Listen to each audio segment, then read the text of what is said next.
everyone. Welcome back to another episode of the Awesome Sunday Show, Sunday edition. Connor here. And Pat, I guess. I mean, you should know that by now. No, yeah, you should. Out of all the episodes we ever did, I think there's only one episode where you're by yourself, and that's your Arkham Knight review. Well, there's some Comic-Con. I did 3, I think, and then one Flash thing.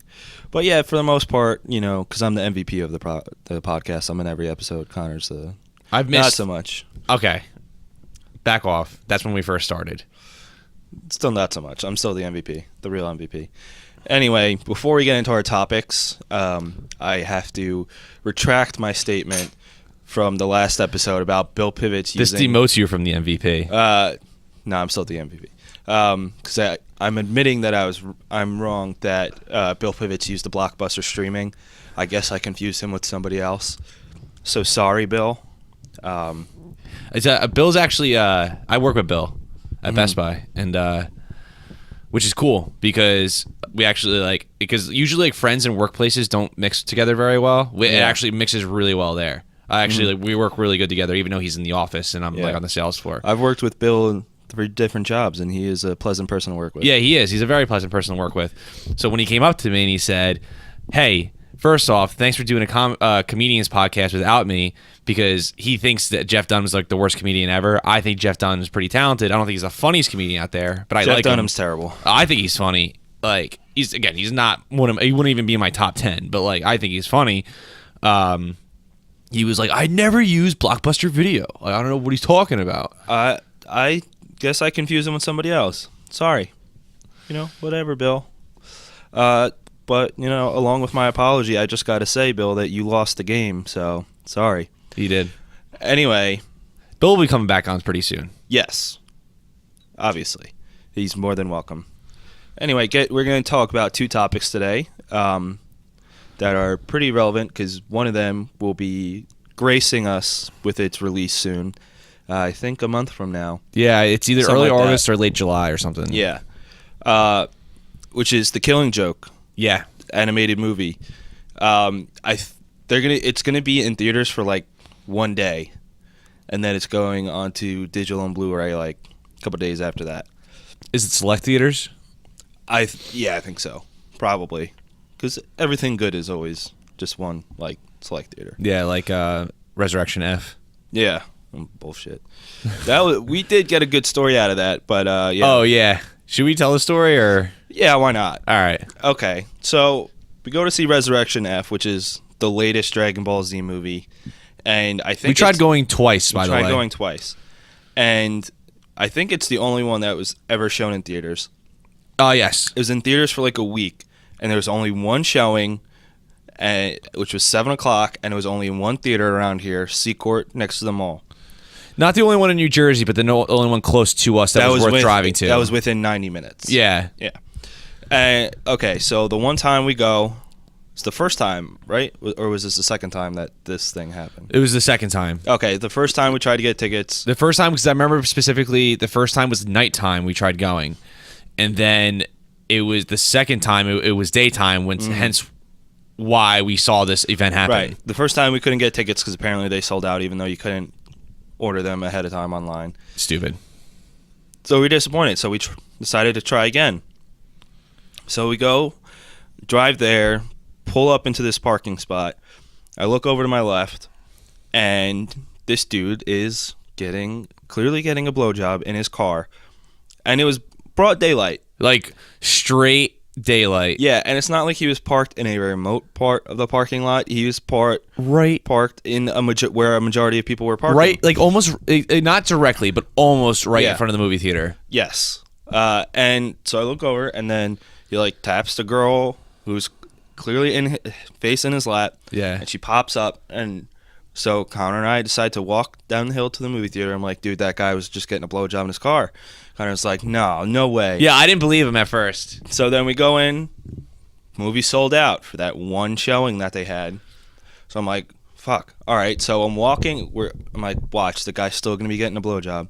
So and I still am in denial. I was like, dude, maybe she was grabbing something. There's just no way. Because if we were in the corner, I would be like, okay. And not saying you were lying, but I was like, he probably just thought he saw it. That happens all the time. With people, they think they see something. Go on. So I'm like, watch, I bet you he is. So we're walking up. I wait until the last second to unlock my car, and we're walking up, and the girl's going fast. Straight up and down, dude. Like, real fast, like, real into it. And I'm like, dude, look. So then I unlock my car, and she just pops up, Yep. wipes her mouth, grabs a bottle of water, and is like looking around real sketchy. And the dude's just like, fuck. Yeah. So we get in the car, and then we're pulling away, and we just start dying laughing. I'm like, Yeah. dude, I told you. Oh, I was wrong. You were right, but man, that was so funny. it was hysterical. Yeah. And that's pretty ballsy in a crowded parking lot during the daylight. Just like you couldn't go anywhere else. Yeah. Or waited a couple hours till it was dark. You couldn't go home. Yeah. Yeah. I don't know. Like. Or you can do it in a car. Try and park away from people where you're not going to get spotted. Yeah, there's literally like I can think of a million other places that would have been a much better like environment. Like, you can find that parking lot alone, like literally a back corner, a restaurant that's not open or not or not busy. Like Exactly, and they have like little satellite parking that's really away from everything else that nobody uses. Yeah, Should have just went there. But that was almost worth not being able to see the movie in theaters. I think that kind of made up for it. it was so funny. Yeah, Yeah, so That that's the story's on story that came record. out of that. Yeah, that was great. Ended up seeing the movie anyway. I streamed it. Very good. Recommend it if you're a Dragon Ball Z fan. Anyway, so this movie we're talking about, it's going to be a DC animated movie, and which is good because DC animated movies kill it. yo, they're awesome. They're awesome. Yeah, they're really 9 times really out of good. 10, they're awesome. The DC, their video games, with the exception of Arkham Knight, but I mean, like I know, like that's still critically well received. Their video games and their animated movies are incredible.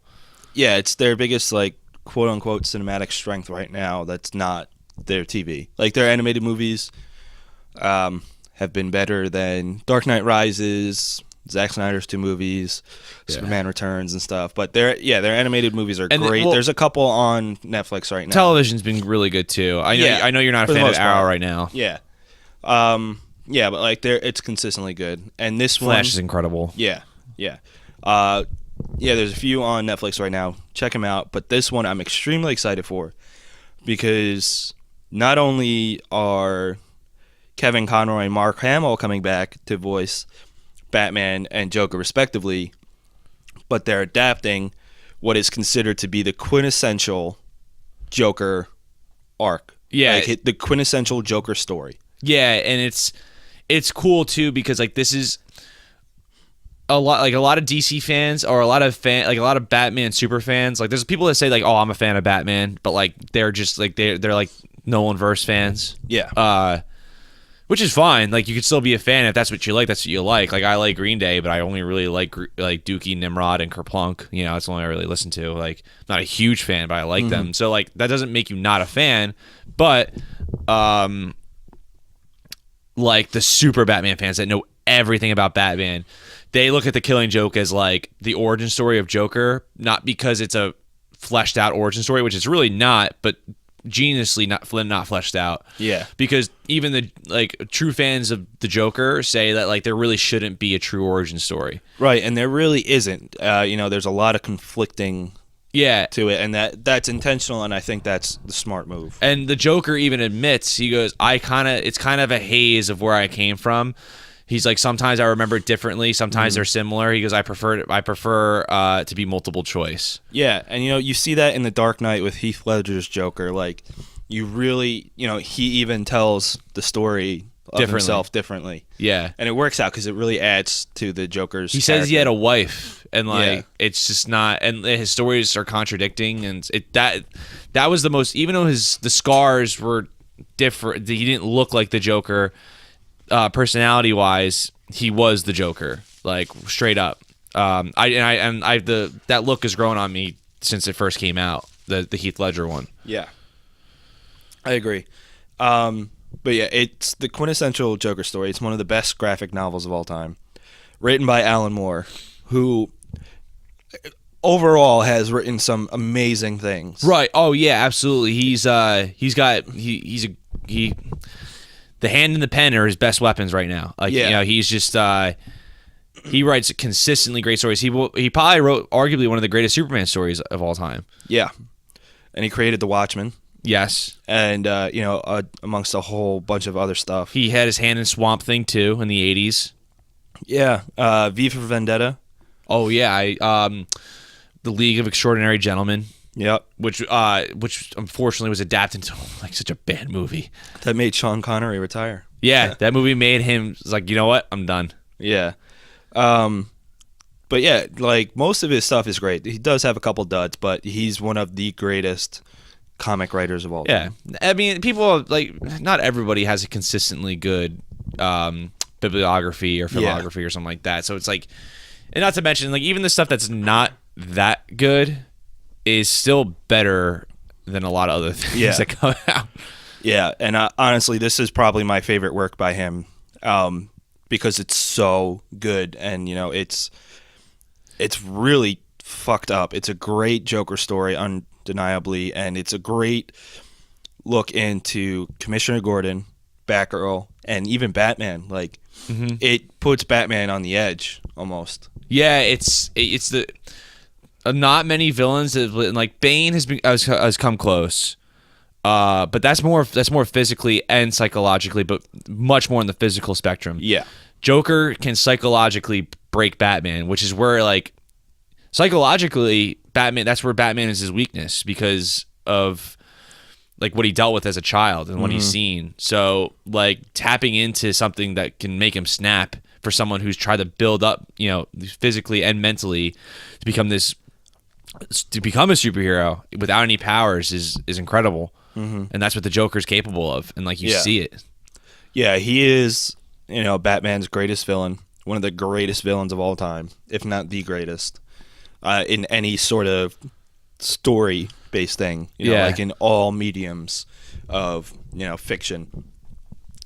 And so it's being adapted into this movie, and it's going to be directed by Bruce Timm, who has done some amazing work in DC. He's one of the producers and directors of Batman the Animated Series. Yep. A couple spin-off movies from that. Superman the Animated Series. Batman Beyond. The 2 Justice League shows. And then a couple other of their movies, including recent ones. He even worked on Freakazoid. Yeah, and that show is great. Which was a great show. Yeah. Yeah, so basically the Killing Joke is you get a little bit of a background into the Joker, like his early life. But you don't know if it's actually real or not. He could be remembering it differently. It's like from a general consensus among fans is that like it's loosely probably what happened. Yeah. Like he may or may not have been married. Or he may like you don't really know. Like do you want to tap into the origin that's explained a little bit? Yeah, sure. So it starts off and you know what? Like most people, you don't really know Joker's real name, but it's hinted. Like it's been used a couple times. Like his name's Jack Napier. Yeah, it's Jack Napier, but also too, Jack Napier. A lot of people consider that his real name because it's not just used in The Killing Joke, but it's also used in Batman the Animated Series. Yeah, it's been used several times, and you don't know if that's how it is or not. And the 1989 Tim Burton movie. I don't know if they used Jack Napier as the last name in that movie, but. His name Jack. It's just Jack, yeah. I think Napier might have been it, but his first name was Jack. Yeah. So it starts off like in a flashback, and it's this guy who was like a engineer, quit his job at a chemical company to become a stand-up comedian, which a lot of people think that the Joker was before he went insane. Right, but he wasn't a successful stand-up comedian. No, he was awful. And he had a pregnant wife. And he needed to provide for her because he wasn't making money. He's got a kid on the way. So he agrees to help out a couple criminals to, try and earn some money on the side. And so while during the planning of this, the police tell him his wife died in a household accident. So, he's horribly distraught, and he tries to withdraw from the plan. But the criminals force him into carrying it out. And so at the plant, he dons this mask and he becomes the first Red Hood. Which, if you have read or seen anything after this, Red Hood later became Jason Todd, Right. who is an anti-hero, which is also led to some great stories. Right, under yeah, Red Hood. that- Another awesome animated movie. Great story. When I think of the Red Hood, I think of Jason Todd. Like, he is Yeah. the Red Hood, even though he's not the first Red Hood. Just like Hal Jordan is the Green Lantern, even though he's Yeah. not the first Green Lantern. Right. And Joker even acknowledges this once, like, he discovers that Jason Todd's become the Red Hood. He goes, I was the first one, kid. Yeah. Whatever. So he puts that on to, try and hide his identity from stuff.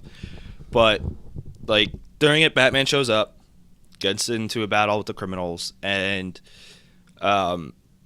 Joker, the Red Hood, in order to get away, jumps into this vat, ends up falling in this vat of chemicals. Skin turns bleach white. His lips get stained, that classic ruby red that it looks like, that almost lipstick-looking thing, and his hair's dyed green, and you see him turn into the physical characteristics of the Joker. Yeah, and This is where he gets his look. And the design was inspired. Bob Kane and several other writers and artists were when they were designing the Joker, they were inspired by a movie called The Man Who Laughs. And if you see the actor that plays the villain in that movie, he looks just like the Joker. Yes. So they love that movie so much. That's a movie I've been really wanting to watch. I don't know why I've never seen it yet. Probably because it's like nearly 90 years old. Yeah, and it's just hard to find. Very old, and Yeah. you'll be lucky to find it. So then we get to present day, and Joker. As soon as Joker fell in that chemicals, he became straight up insane. And so we get to the present day. Joker kidnaps Commissioner Gordon, brings him to this amusement park, and is basically torturing him. Mm-hmm. And during this, Joker shows up at Gordon's daughter, Barbara, who is secretly Batgirl, shoots her and paralyzes her. Yeah. And at this point, she, after this, she ends up becoming Oracle, who's like Batman's tech guide and like. Yeah, which has been like pretty like controversial among fans of whether like it was a good idea to have Barbara Gordon as Oracle in the comics. I like it. I agree. I think it's really do like cool, it. and I think where it really works out is the Batman Arkham games, because you needed somebody like that in that game, and Barbara Gordon was perfect for it. Yeah. But I think the best part of that comic, in general, it was in the very beginning when Batman walks into Arkham just to visit the Joker, and it's not the Joker. Yeah. And that is just that right away you know the peril of like the situation. Right. Which I thought was really cool, because it's just this guy playing cards and is like just not responding. Yeah. Yeah. Joker's known for things like that. So while he's torturing Gordon, strips him naked, puts him in a cage, and then like Sounds like a Saturday night for me. Yeah, Connor's into that sort of thing. And he puts them through like some of these rides, and while he's going through these rides and like the tunnels and stuff, Joker's just showing him huge pictures of Barb, gunshot wound, bleeding out, naked, getting tortured, and his goal is to drive Gordon insane. Yeah. Because he wants to show, even if he can't corrupt Batman, he can turn, the goodest of the good people. Yeah. Because Batman's not ordinary. Commissioner Gordon is an ordinary person. Right. He's a guy just always trying to do the right thing. Yeah, he's not. Yeah, he may not be perfect, but like even if he messes up, he's still going to try to make up for it. Like he's a good person. Exactly. Yeah. He fights on the right side. He fights for justice. Tries to be as good as possible. Yeah, he's a and decent, do well honest, by others. Yeah, he's a decent, honest human being. Yeah, and he wants to show that even a person like that can snap. Mm-hmm. And all it takes is one bad day, which if you watch Daredevil Season 2, Punisher says that to Daredevil. He said, you're one bad day away from being me. Yep. And, if Punisher, after his wife and kids are, gunned down, he goes on this murderous, brutal rampage. And so that was a little bit, that line was adapted from The Killing Joke, but was put to good use with Punisher and Daredevil. Right. And, he wants to prove that if he can't lead Batman to do it, he's going to turn one of Batman's closest friends and, a symbol of justice as himself. He wants to show that all it takes is one bad day to turn somebody into me. That's it. Like, he wants to show that. And he's been trying to, he's been like goading Batman to eventually, snap, like trying to get him to kill the Joker so that he ruins Batman. And I think that's kind of I think that's the plan as far as like the carry out through Commissioner Gordon. Like, yeah, he wants, like, I think it's more of, you said you want Commissioner Gordon to kill Joker. Is that what you're saying? Commissioner Gordon or Batman to kill Joker? In both, but like in this story in particular, he wants Gordon to snap to try and kill him. But even at the end, Joker's trying to like get Batman to cross that line and kill him. Yeah, and Joker has done that several times. Because that's always something I've always like wondered when I read the comic was like, does he want Commissioner Gordon to kill him? Does Commissioner Gordon go insane, or is Commissioner Gordon a vessel for Batman to kill him? It's probably both. I mean, the Joker, his plans are always layered. Yeah. So it could be, yeah, it probably is both. Yeah. He wants them to snap. And he's like doing everything he can, and he's straight up saying it to Batman. He's like, no matter what you do, unless you kill me, I'm going to keep killing people and ruining lives and blah, blah, blah. And he wants Batman to cross that line. Because then he knows that he will break Batman if something like that happens. Not successful in the end. Doesn't, make Gordon snap. Doesn't make Batman snap. Gordon even says, you have to bring Joker in by the book. Like, don't give in to what he wants. It's like, and like, it's in the way the panel is, it looks just like a movie scene, like how the panel is. It's great. And like the way he turns around and he goes, we do it our way. Mm-hmm. Even though like he went through so much, it's by the book, like the way it should be done. And it was really, it's right. It shows that, even those terrible things that Joker did to him and showed him and did to his daughter, that, he still knows you have to do the right thing the right way. Yeah, which most people wouldn't be able to do. No, absolutely not. And, that just shows how strong-willed, not just Batman, but Commissioner Gordon is. Yeah. And even I'm sure, Barb would not want her dad to take advantage of that, not to cross that line for her. Right. Regardless, that she became paralyzed or not and tortured. And so that's probably the biggest struggle throughout the entire novel. And it's used to, show Batman and Joker as like mirror images of one another. And even at the end, when Joker's like dead to rights, he's still telling Batman jokes. And I don't want to say the joke because it's something you really need to read or wait for in the movie. I'm sure I'm going to use it, word for word in the movie. Yeah.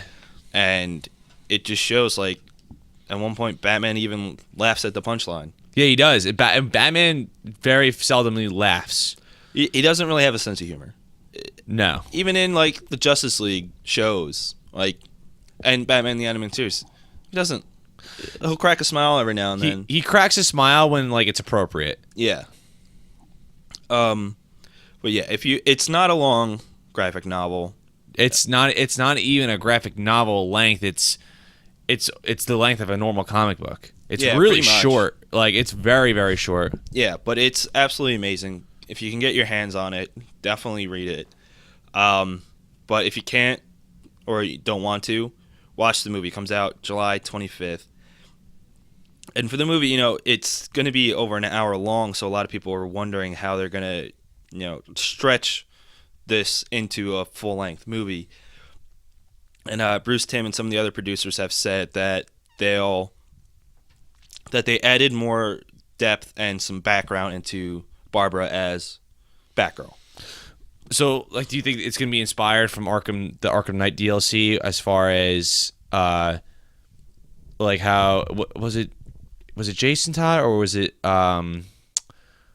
it was Dick Grayson and Barbara Gordon that kind of had like a thing Tim going. Drake. It was Tim Drake. Mm-hmm. Oh yeah, that's right. It was the third Robin. Okay. Yeah.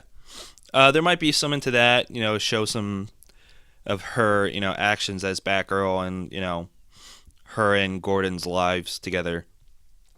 So there's gonna be some of that, along with like the main story, and I'm honestly very, very hopeful for it. And Mark Hamill has said he after Arkham Knight was released, he goes, I'm never gonna do Joker again unless they do the Killing Joke movie. Yep.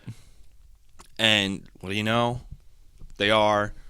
And you have Mark Hamill and Kevin Conroy, the quintessential Joker and quintessential Batman, in terms of animated and video game wise. But coming back together to do this, and I'm really excited for it. Yeah, I'm very, very excited. I liked the Dark Knight Returns adaptations. Under the Red Hood was incredible. There's just some Son of Batman was really good as well. Trying to think, if there's any bad Batman Year One was the only one I didn't really like that much. Really, I did like that. The one of the few that I didn't like was Assault on Arkham. I really didn't like the art for it, and the story was kind of all over the place because it was like telling different experiences with Batman and then like Arkham inmates and like Suicide Squad members. And I wasn't too thrilled with that one. But,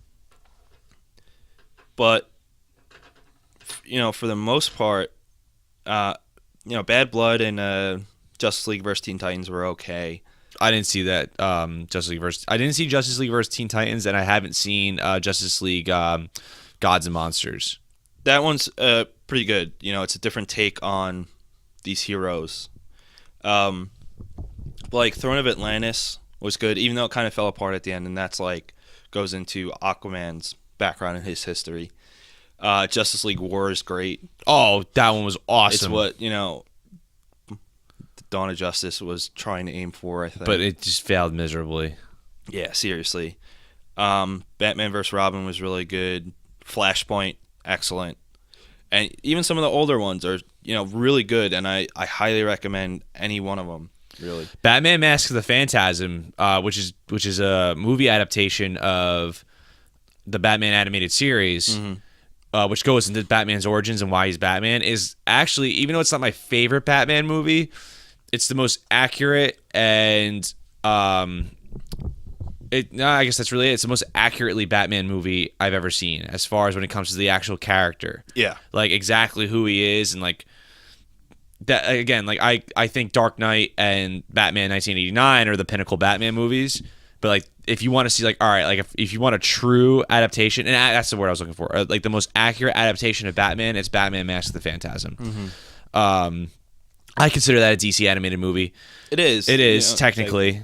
Also, too, that movie's so good, Mask of the Phantasm, that years later, Siskel and Ebert did a review on it on their show because they were so pissed that they missed it while it was in theaters. Yeah. So, like, that's how good that movie is. And coming off Batman the Animated Series, which is, a brilliant show. Yeah. One of my favorites of all time, and I think one of the greatest adaptations of Batman you could possibly imagine. And then there was even a Batman Beyond movie, Return of the Joker. That was really good. There's a whole bunch. Check anyone you can out. Watch Batman the Animated Series. If you have Amazon Prime, all the seasons are on there. And like I said, there's a few DC animated movies on Netflix right now. And pretty much everybody has Netflix, even if they use somebody else's account. Check them out. Yeah. Absolutely. So we're going to take a real short break. Like I said, Killing Joke comes out July 25th. It's going to be in theaters for one day, probably in select theaters, and then right after that, it's getting released digitally, Blu-ray, DVD, all that good stuff. And, when that comes out and we see it, I'm sure we'll do a review for that. Yeah, oh yeah, absolutely. Okay, so we'll be right back.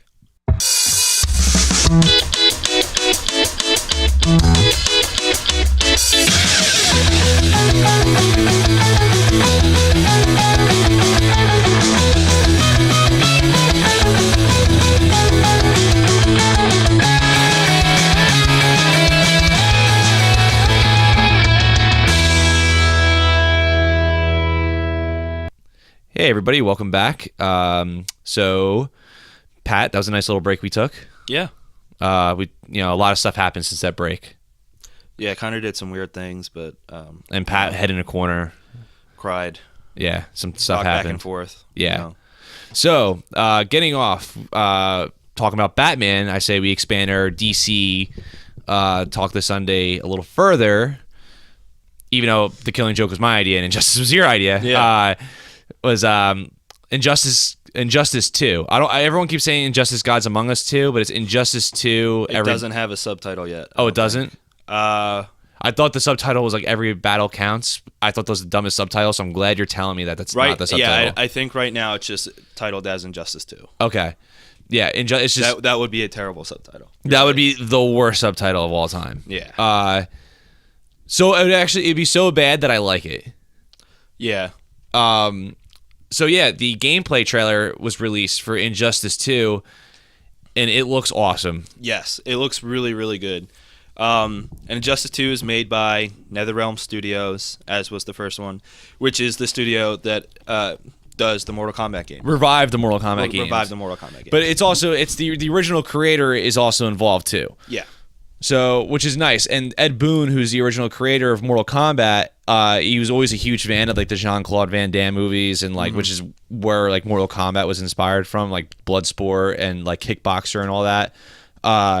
He's a huge DC Comics fan. Yep. Loves DC Comics. He thinks they're he thinks like Superman. I think Superman might be his favorite superhero. I'm not too sure. It's either Superman, Batman, or someone else. Superman or Batman.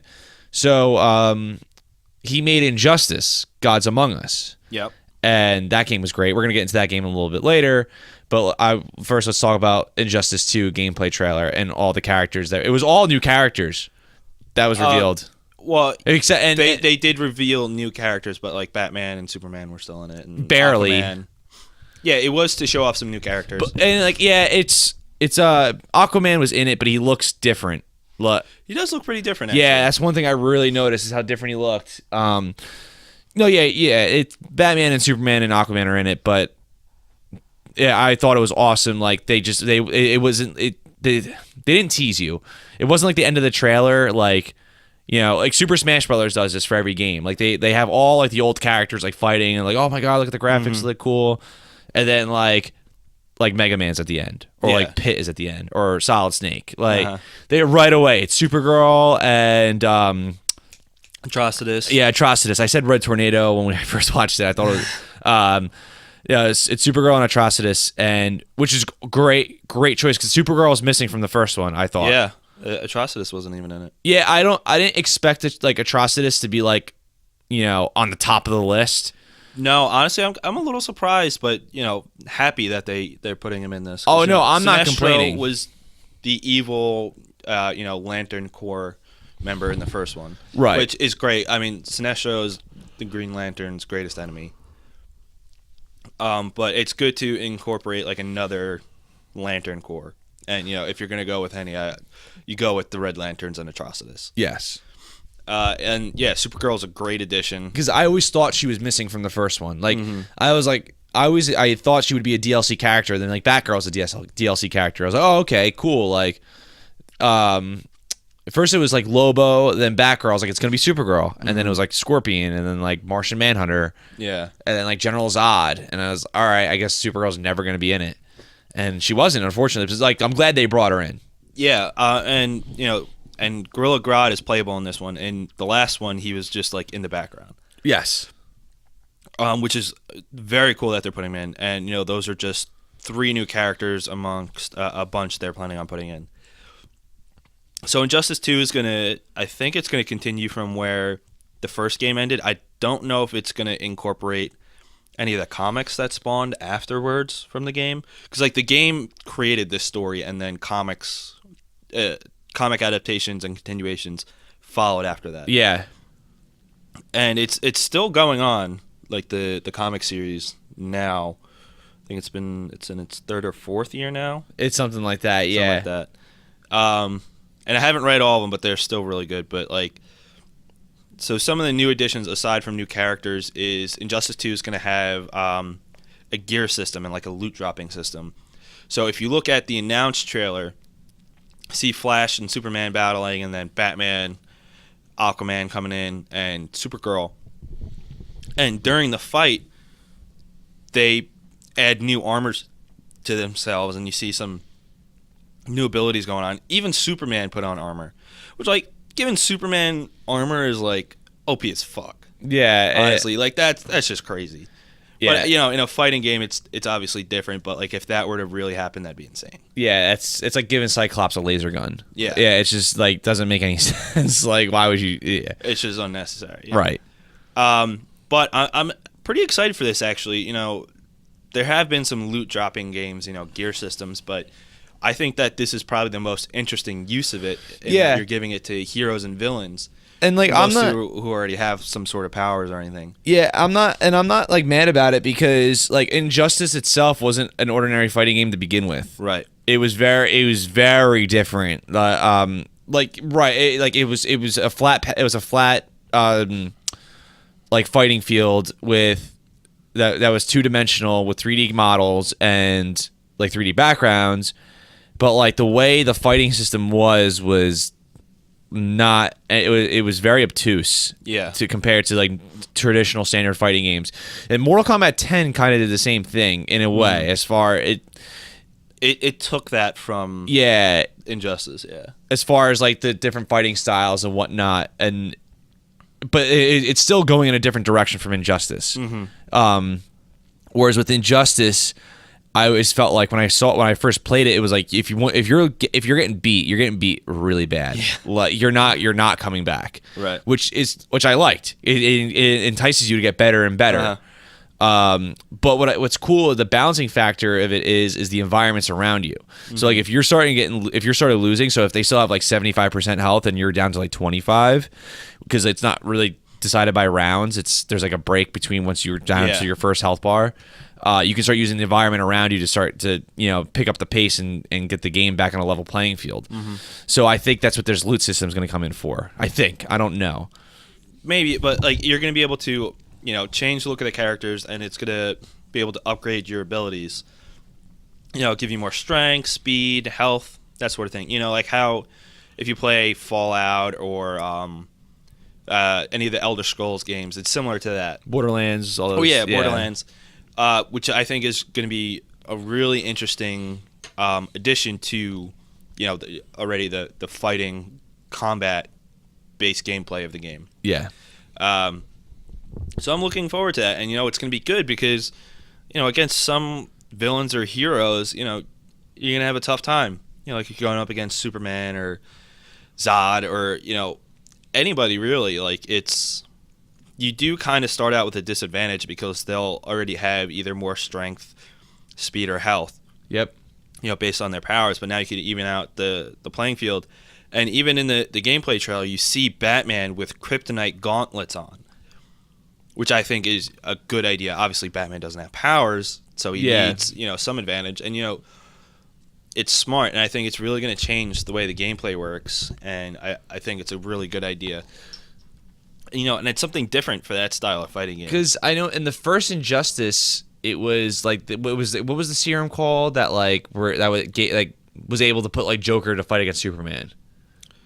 I honestly don't remember. It was something. Yeah, it kind of wasn't explained like that well, but it was definitely a good excuse of why, like, hey, you know. Yeah, it was kind of like a MacGuffin. Yeah. You know, like giving a little bit of plot force to help them out. And it's a video game, so it works. It's fine. Yeah. Yeah. Or like, yeah, like Hawkgirl can fight Wonder Woman, even though like really like Wonder Woman would destroy Hawkgirl. Yeah, pretty much. So we'll go into Injustice: Gods Among Us a little bit, which you got to play that game. It's awesome, especially if you're into fighting games. Like if you are a fan of the most recent Mortal Kombats, you will definitely like this game. And if you're a comic book fan, you know, whether you read the comics or you just like the characters or the shows or whatever, you'll still really enjoy it because I think it has a great balance of awesome story and great gameplay. Yeah, I think so too. And honestly, like this story is so good that like I've watched just like a movie made out of all the cutscenes. Yep. Because it's awesome. And basically like what it is it's set in an alternate version of the Justice League universe. Like and they hinted towards this in Batman vs Superman. Actually, they use a couple elements from it, but the way it worked, stole. Stole. But no, Zack Snyder wouldn't say that because he didn't, you know, use anything from The Dark Knight Returns either, or Death of Superman. Yeah. So what happens is there's this huge battle between Justice League members and then several villains, and what ends up happening is Joker destroys Metropolis with a nuclear weapon, kills millions, and he tricks Superman into killing Lois and their child that she was pregnant with. Yep. And Superman, Lois Lane is his greatest love, obviously, and I'm pretty sure they're married in this point, but he killed the love of his life after Joker tricked him. So after they were able to apprehend him, Batman's questioning him about where he got the weapon, all these other plans he has. The Superman comes in, murders the Joker right in front of Batman. And in this, he decides, in order to completely eliminate, conflict, crime, any actions of supervillains, Superman pretty much takes over the world. Yep. He, becomes like a dictator of the entire world. Sets up his own, personal army of, basically controls all the world's armies and forces heroes and villains to either work for him or die. That's the two options. You either work for Superman, do what he says, or he burns a hole through your chest with his heat vision. And so in this universe, several heroes end up being dead, like one of them most notably being Green Arrow, which is referenced in it. And a lot of them are enslaved, and even some characters were like Nightwing. Normally Nightwing is Dick Grayson, but in this alternate universe, Superman kills Dick Grayson and Damian Wayne takes up the mantle. Yeah, he takes up the mantle of Nightwing. And Superman actually takes on Damian. Like they hint it in the story, Superman takes Damian Wayne on as like a son. Yeah. Yeah. And in this, Wonder Woman becomes like Superman's wife or lover or whatever, like his second in command. But there is a resistance, and that's actually being led by Batman and Lex Luthor. Yeah, they're working together because they recognize, obviously Batman wouldn't support it to begin with, but even Lex Luthor, Superman's, arguably his like biggest nemesis and one of the worst people in the world. Yeah, realizes like this can't happen, but Lex Luthor serves as a double agent, pretending to be Superman's friend. Provides him with all this stuff, and him and Batman devise this plan to travel to an alternate universe and recruit a bunch of those heroes there to help them overthrow Superman. And so they take him from this alternate universe where this doesn't happen, and they try to fight against Superman, take him down, all while preventing like the end of the world, trying to change these heroes' minds. And the heroes, and even including like Joker, get transferred over and are fighting alternate versions of themselves, or like people who assume their mantles. And like one battle of like their alternate version that shows like how bad things have got is Hal Jordan, the Green Lantern in the standard universe, ends up converting to the Sinestro Corps and the Yellow Lanterns. And then you just see their battle of like forced altered ideologies, and showing like how weak some of the heroes have become to bow down to Superman. And I want to stress that it's an alternate universe.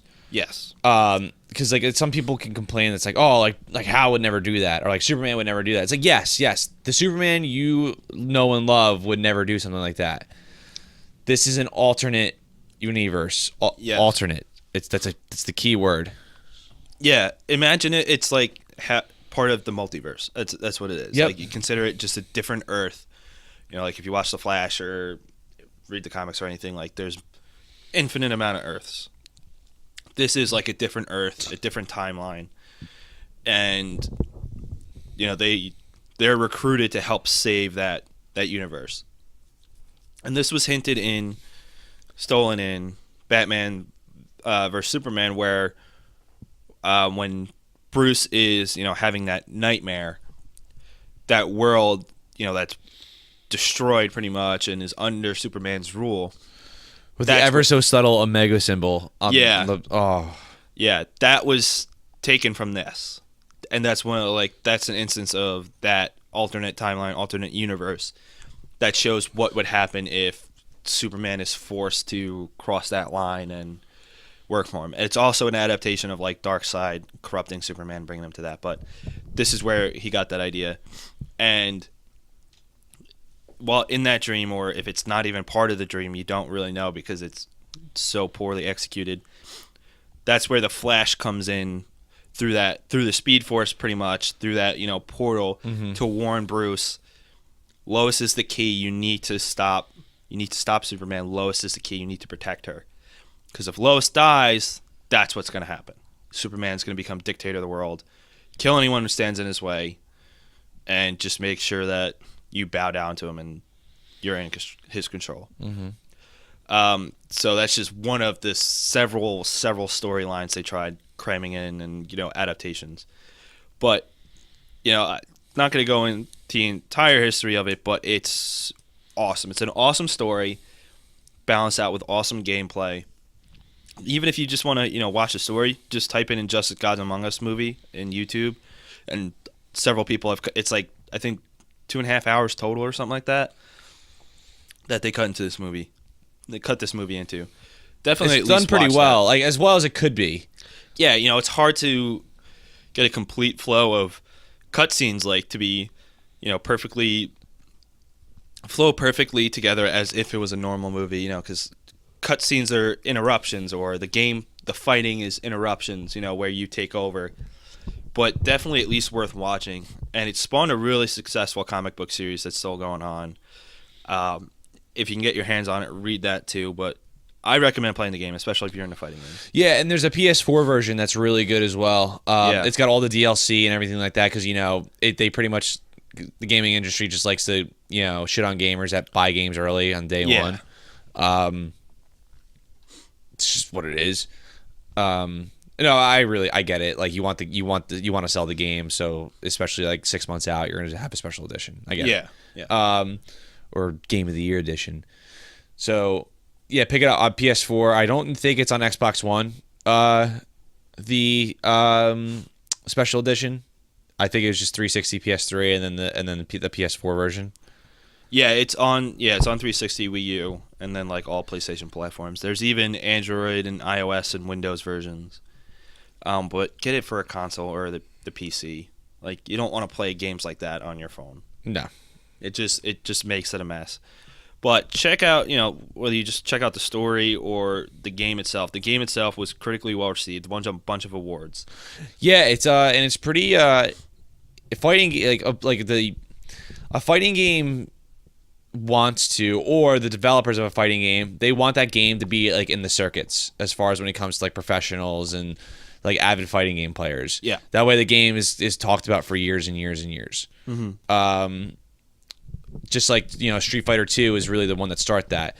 Super Smash Brothers Melee and Super Smash Brothers for Wii U are in that circuit now. Like Yeah. the Super Smash Brothers for Wii U is like in that circuit now, along with Melee, which is good.